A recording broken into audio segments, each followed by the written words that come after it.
Good evening and welcome to Tucker Carlson Tonight. Every cult has the same goal, the utter submission of its members. Cult members surrender everything. They give up their physical freedom, where they can go, who they can see, how they can dress. But more than that, they give up control of their minds. Cult leaders determine what their followers are allowed to believe, even in their most private thoughts. In order to do this, cults separate people from all they have known before. They force their members to renounce their former lives, their countries, their customs. They allow no loyalty except to the cult. The first thing they attack always is the family. Families are the main impediment to brainwashing and extremism. That's true in every culture. So if you're going to control individuals, if you're going to transform free people into compliant robots, the first thing you must do is separate them from the ones who love them most. In 1932, Soviet authorities began promoting the story of a 13-year-old peasant boy called Pavlik Morozov. Morozov, they claimed, had taken the supremely virtuous step of denouncing his own father to the secret police for committing counter-revolutionary acts.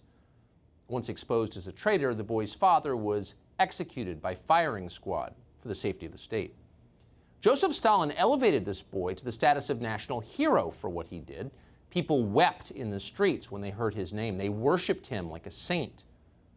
Why are we telling you this? Because it's happening here. In the last 10 days, some of our most prominent citizens have sworn allegiance to a cult.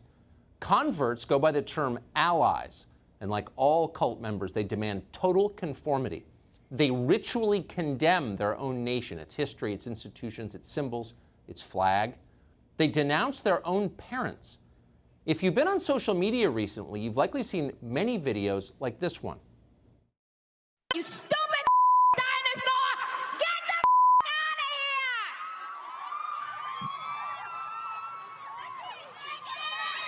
here! I'm sorry, you guys.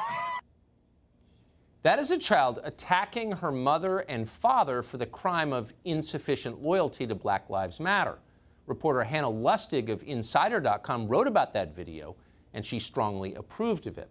What you just saw, Lustig wrote, is a young person, quote, modeling the most important tenet of allyship. Modeling, meaning something done to encourage others to do the same. It's effective, and in this case, it's working. Here's a 15-year-old from Louisiana called Isabella.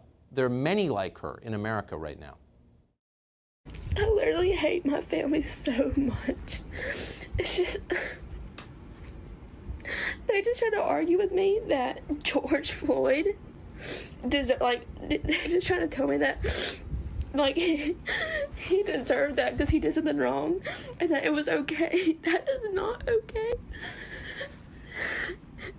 And it's just making me so upset. I don't know why. I do not want to live here. I hate living in Louisiana. I hate living around these racist. I just want to leave. I hate my family so much.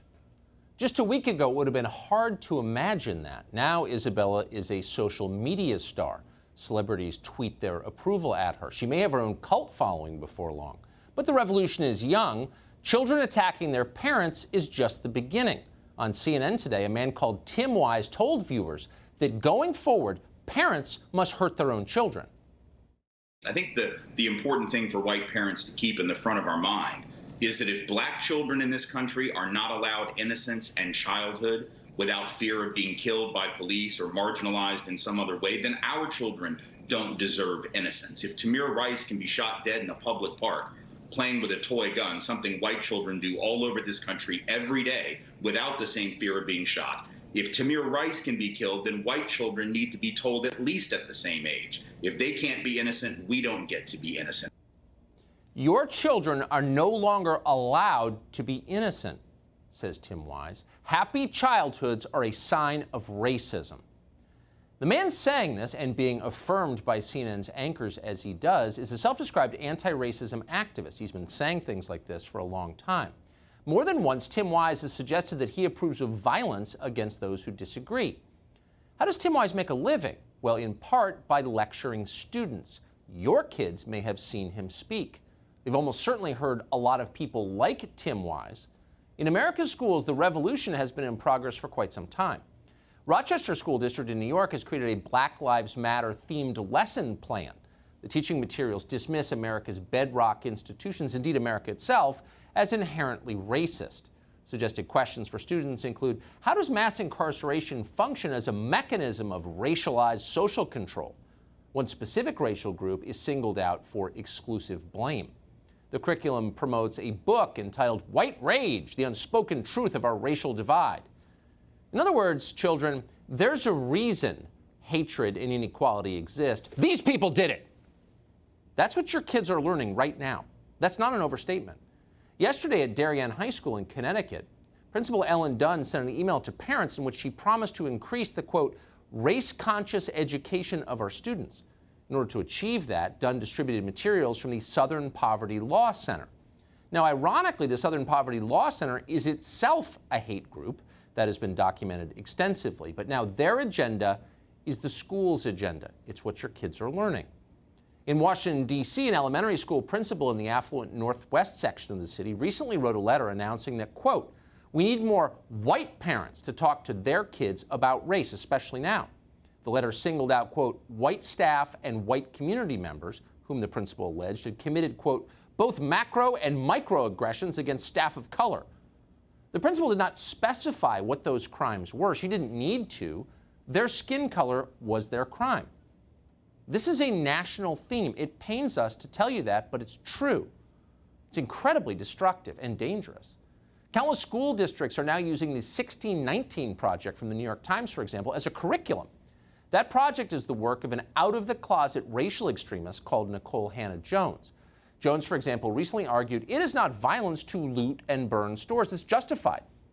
Her propaganda is now mandatory in public schools in Buffalo, Chicago, Newark, Washington. Many parents, understandably, deeply resent this. It's deranged. It's racist.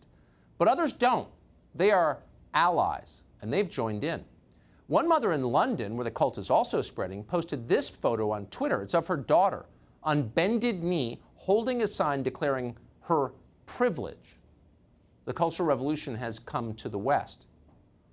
What will the effects of this be? This is just a moment. It will end. How will we feel about it looking back? Years from now, how will that little girl with the sign remember her childhood? Her mother took Tim Wise's advice. She no longer has innocence. Will she be grateful for that?